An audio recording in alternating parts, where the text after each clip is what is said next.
pikit mata niyong bibilin para sa mga sarili ninyo? Ikaw muna, Pikit John Rex. matang bibil. Pikit mata ang bibilin mo. Ikaw muna, John Rex. Pikit matang bibilin.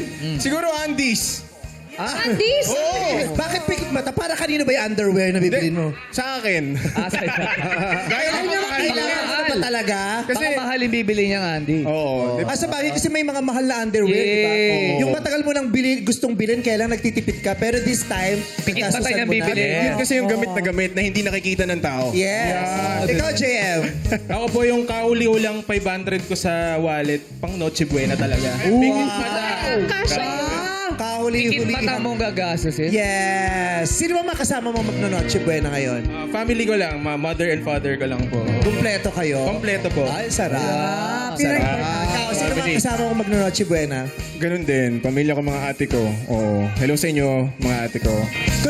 Kung meron kang gustong idagdag sa mga makakasama mo sa Noche Buena this coming Christmas, Uy.